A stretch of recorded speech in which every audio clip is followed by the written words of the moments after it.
Om Namo Venkateshayya. Welcome to our channel. నేను మీ చైతన్యని.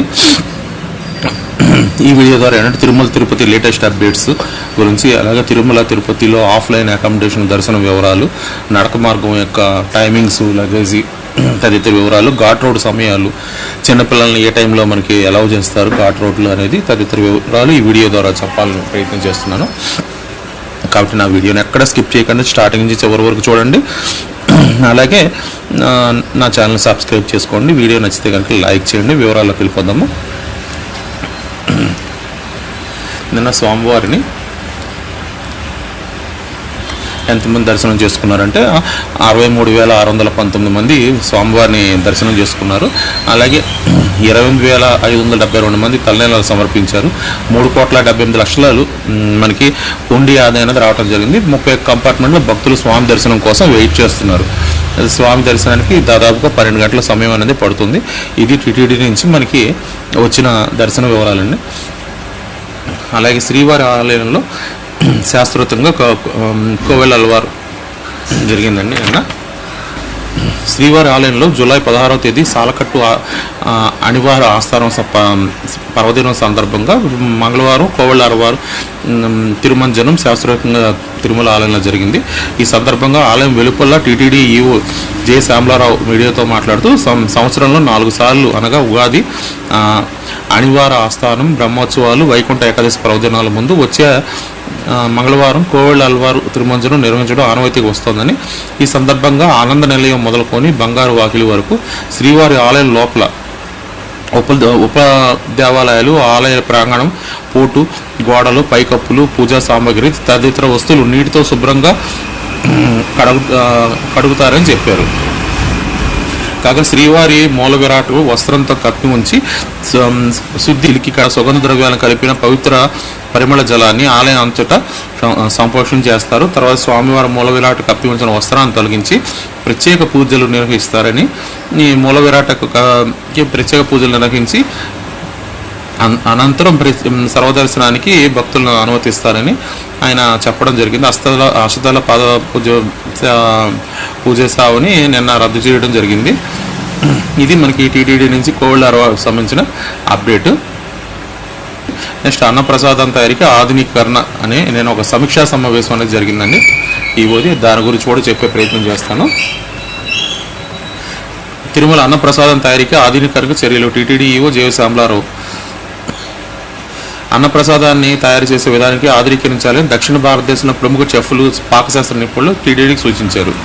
శాఖాపరమైన సమీక్షా సమావేశంలో భాగంగా తిరుమలలోని గోకుల విశ్రాంతి భవనంలో సమావేశ మందిరంలో టీటీడీ ఈవో జేఈఓ వీరబ్రహ్మం, దక్షిణ భారతదేశ అసోసియేషన్ చెఫ్లు కలిసి అన్నప్రసాదం, వంటశాల అధికరణ తదితర అంశాలపై టీటీడీ ఈవో శ్యామలారావుతో సుదీక్ష సమావేశం నిర్వహించారు. తిరుమలలో శ్రీవారి భక్తులకు అందిస్తున్న అన్నప్రసాదం రుచి, నాణ్యత మెరుగుపరిచేందుకు ఏర్పాటు చేసిన ప్రముఖ వంటశాల నిపుణుల కమిటీ నుంచి పలు సూచనలు, సలహాలు ఆహ్వానించారు. అంతకుముందు ఈ కమిటీ మాతృశ్రీ తరిగొంబ గంగమ్మ అన్నప్రసాద కేంద్రాన్ని సందర్శించి అన్నప్రసాదం వడ్డించడం, నిల్వ చేయడం, శుభ్రపరచడం తదితర కార్యకలాపాలు పరిశీలించారు. టీటీడీ ప్రతిరోజు లక్షలాది మంది భక్తులకు అన్నప్రసాదాన్ని అందించడం అభినందనమని, అయితే రోజుకు పెరుగుతున్న అసంఖ్య భక్తుల అవసరాలకు అనుగుణంగా మాతృశ్రీ తరిగొంబ వెంగమాంబ అన్నప్రసాద భవనంలో వంటశాలను ఆధునీకరించాల్సిన అవసరం ఎంతైనా ఉందని వాళ్ళు సూచించారు. అనంతరం చెఫ్లు, పాకశాస్త్ర నిపుణులు తమ సూచనలు ఈవోతో పంచుకున్నారు. ఇందులో భాగంగా అన్నప్రసాద భవనంలో సేవలు అందిస్తున్న సిబ్బందికి శిక్షణ ఇవ్వడంతో పాటు వృత్తి నైపుణ్యాన్ని పెంపొందించడం, ఇన్హౌస్ ల్యాబ్లను ఏర్పాటు చేసి తనిఖీ చేయడం, ఆహార పదార్థాల పరిశుభ్రత, వ్యర్థ పదార్థాల నిర్వహణ, పరికరాల యంత్రీకరణ, ఆహారం రుచికరంగా, వేగవంతంగా పద్ధతిలో తయారు చేయడం, ప్రతి 3 నెలలకు ఒకసారి ఫుడ్ అనాలిసిస్ వారి సూచనలు తీసుకోవడం అనేవి ఆయన సూచించడం జరిగింది. ఇందులో భాగంగా పక్కా ప్రణాళిక రూపించి మరోసారి అన్నప్రసాద కార్యక్రమం ఆహార నిపుణులతో త్వరలో మరో సమావేశం ఏర్పాటు చేస్తామని ఈవోగా చెప్పడం జరిగింది. ఈ కార్యక్రమంలో CE Shri Nageswararao, Jagadeeswara Reddy, deputy EO Rajendra, special catering అధికారి శ్రీ శాస్త్రి తదితరులు దీంట్లో పాల్గొన్నారు. అంటే భక్తులకు రాబోయే రోజుల్లో మంచి రుచికరమైన అన్నప్రసాదం అందుతుందని మనం ఈ సమావేశం ద్వారా ఈవో గారి ద్వారా తెలుసుకున్నాము. ఓకే, అలాగే ఆఫ్లైన్లో అలాగే ఆఫ్లైన్లో మనకి తిరుమల తిరుపతిలో రూమ్స్ అనేవి మనకి అవైలబిలిటీగా ఉంటాయండి. తిరుపతిలో అయితే కనుక రైల్వే స్టేషన్ ఎదుర్కొండగా విష్ణు నివాసంలోను, అలాగే బస్టాండ్ ఎదుర్కొండ శ్రీనివాసంలోను ప్రతిరోజు ఉదయం మనకి 3 గంటల నుంచి 7 గంటల మధ్యలో ఆఫ్లైన్లో రూమ్స్ అనేవి, కొద్దిపాటి రూమ్స్ అనేవి మనకి భక్తుల సౌకర్యార్థం అక్కడ ఇవ్వటం జరుగుతుంది. కాబట్టి రూమ్స్ అనేవి మీరు తీసుకుని స్వామి దర్శనానికి వెళ్ళొచ్చు.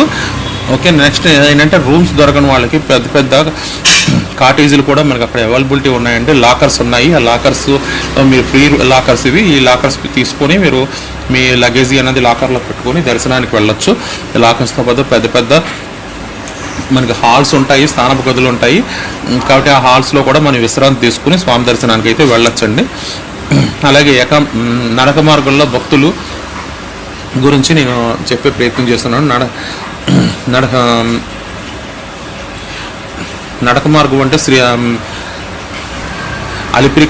అలిపిరి కాలమార్గం ద్వారా అయితే కనుక మనకి తెల్లవారుజాము 4 గంటల నుంచి రాత్రి 10 వరకు అలిపిరి కాలిమార్గంలో మనకి నడక్కి భక్తులను అనుమతిస్తున్నారండి. అలాగే శ్రీవారి మెట్టు దగ్గర అయితే కనుక ఉదయం 6 గంటల నుంచి సాయంకాలం 5:30 వరకు మనకి శ్రీవారి మెట్టు దగ్గర నడక మార్గంలో అనుమతిస్తున్నారు. అలాగే చిన్నపిల్లలకి అయితే కనుక ఈ నడక మార్గంలో ఉదయం 6 గంటల నుంచి మధ్యాహ్నం 2 వరకు మాత్రమే 12 సంవత్సరాల లోపల పిల్లల్ని అనుమతించడం జరుగుతుంది. అంటే అది శ్రీవారి మెట్టు అవ్వచ్చు, అలిపిరి మార్గం అవ్వచ్చు. ఈ మార్గంలో శ్రీవారి చిన్నపిల్లల్ని ఉదయం 6 గంటల నుంచి మధ్యాహ్నం 2 వరకే అనుమతిస్తున్నారు. కాబట్టి అది మీరు చూసుకోండి. అలాగే ఘాట్ రోడ్ సమయాలు అలిపిరి మార్గం అయితే కనుక మనకి వాహనాలని తెల్లవారుజామున 3 గంటల నుంచి రాత్రి 11:59 వరకు ఘాట్ రోడ్లో వాహనాలు అనుమతిస్తున్నారు. అదే ద్విచక్ర వాహనాలు అయితే కనుక అంటే మోపెడ్స్ కానీ బైక్స్ కానీ అయితే కనుక మనకి తెల్లవారుజాము 4 గంటల నుంచి రాత్రి 10 వరకు మాత్రం ద్విచక్ర వాహనాలని మనకి మోపెడ్స్ని వాటిని అనుమతిస్తున్నారండి. ఇవి ఘాట్ రోడ్డు. ఇవి చిన్నపిల్లలకు మాత్రం ఏంటంటే మీరు గుర్తుపెట్టుకోండి, ఉదయం 6 గంటల నుంచి మధ్యాహ్నం 2 వరకు మాత్రం చిన్నపిల్లల్ని నడకన స్వామిని దర్శించుకోవడానికి వెళ్ళడానికి అనుమతి ఇస్తున్నారు. అలాగే తిరుమలలో వచ్చేసరికి ఏంటంటే మనకి ఆఫ్లైన్లో రూమ్స్ సిఆర్ఓ ఆఫీస్ దగ్గర మనకి తెల్లవారుజామున 3 గంటల నుంచి 7 గంటల వరకు సిఆర్ఓ ఆఫీసులో రూమ్స్ అనేది ఆఫ్లైన్లో మనకి ఇవ్వడం జరుగుతుంది. కాబట్టి ఫస్ట్ ఈజ్ ఫస్ట్ మీరు ఎవరు త్వరగా వెళ్తారో వాళ్ళకి మాత్రం ఈ రూమ్స్ అనేవి ఆఫ్లైన్లో దొరుకుతాయి. 7 తర్వాత వచ్చే భక్తులకి రూమ్స్ అవైలబిలిటీ అనేది ఉంటుంది, కానీ తక్కువ పర్సంటేజ్ ఉంటుంది. మీకు రూమ్ అలాట్ అవ్వడానికి చాలా టైం పడుతుంది. కాబట్టి ఈ విషయాన్ని భక్తులు గమనించి ఉదయం 7 లోపల మీరు తిరుమల చేరుకొని రూమ్ తీసుకోవాల్సిందిగా నేను కోరుతున్నాను. అలాగే ఆఫ్లైన్ అకామిడేషన్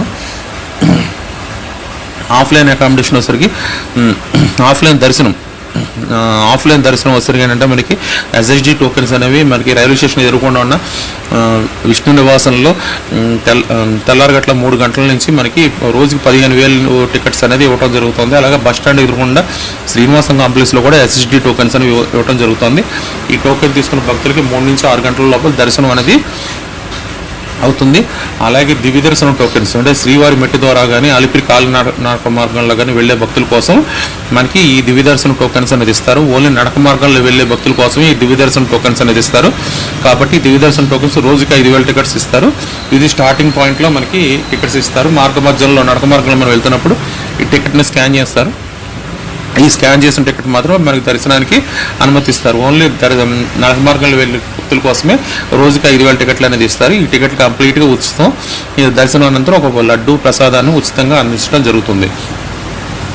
అలాగే లగేజ్ కౌంటర్స్ అండి. మీరు నడక మార్గంలో వెళ్ళే వాళ్ళకి స్టార్టింగ్ పాయింట్లోనే శ్రీవారి మెట్టు దగ్గర అయితే కనుక కుడి చేతి పక్కన మనకి రైట్ సైడ్ లగేజీ పాయింట్ ఉంటుంది. మీ లగేజీ మొత్తం లగేజీ పాయింట్లో అప్పు చెప్పి మీరు కొండపైకి చేరుకున్న తర్వాత మళ్ళీ రైట్ సైడ్ మీకు రిటర్న్ లగేజీ కౌంటర్ అనేది ఉంటుంది. అక్కడ మీ లగేజీని తీసుకోవచ్చు. ఇది కంప్లీట్గా ఉచితం అండి.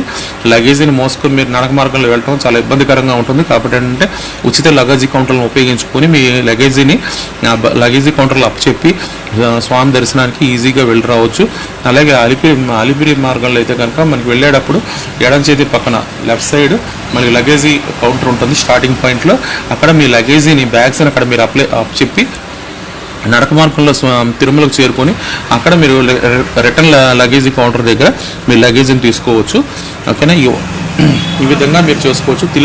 తిరుపతిలో కూడా ఏంటంటే మనకి రూమ్స్ అవైలబిలిటీ అనేది ఆఫ్లైన్లో ఉందండి.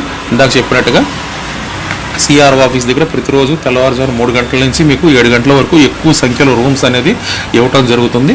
2 పర్సన్స్ ఉంటే మీకు రూమ్స్ అనేది ఇస్తారు. 2 అంతకంటే ఎక్కువ మంది పర్సన్స్ ఉన్నప్పుడు మాత్రం రూమ్స్ ఇస్తారు. సింగిల్ పర్సన్స్కి రూమ్స్ అనేది ఇవ్వరు. ఒకవేళ రూమ్స్ దొరకని పక్షంలో మీరు సింగిల్ పర్సన్ లేదా మీరు వెళ్ళిన టైంకి రూమ్స్ లేవు అన్న పక్షంలో ఏంటంటే మనకి అక్కడ లాకర్ సిస్టమ్ అనేది కూడా ఉంది. మనకి తిరుమలలో 4 ప్రదేశాల్లో లాకర్ సిస్టమ్స్ అనేది ఉన్నాయి. మాధవ నిలయం PIC 2 ఇక్కడ మనకి లాకర్స్ ఉంటాయి. అలాగే పద్మనాభ నిలయం PIC 5, యాత్రి సదన్ 1, యాత్రి సదన్ 3 ఇలాగా మనకి 4 ప్రదేశాల్లో ఉచిత లగేజ్ లాకర్ సౌకర్యాలు ఉన్నాయండి. ఇక్కడ మన లాకర్ తీసుకుని మన లగేజీని లాకర్స్లో పెట్టుకుని స్వామి దర్శనానికి వెళ్ళొచ్చు. ఫ్రెష్ అప్ అయ్యి ఈ లాకర్స్ దగ్గరే మనకి ఏంటంటే పెద్ద పెద్ద హాల్స్ అనేవి ఉంటాయి. స్నానపు గదులు ఉంటాయి, కళ్యాణ కట్టలు ఉంటాయి. అక్కడే మనం విశ్రాంతి తీసుకొని కళ్యాణ సమర్పించుకొని స్వామి దర్శనానికి వెళ్ళొచ్చు. అలాగే మరిన్ని విషయాలు నేను వీడియోల ద్వారా చెప్పాలనుకుంటున్నాను. కాబట్టి ఈ వీడియో ద్వారా మరింత సమాచారం మీకు తెలిసింది అనుకుంటే కనుక నా వీడియోలు లైక్ చేయండి, నా ఛానల్ సబ్స్క్రైబ్ చేసుకోండి. మరిన్ని మంచి మంచి వీడియోలు మీ ముందుకు తీసుకొస్తాను. ఓం నమో వెంకటేశయ్య.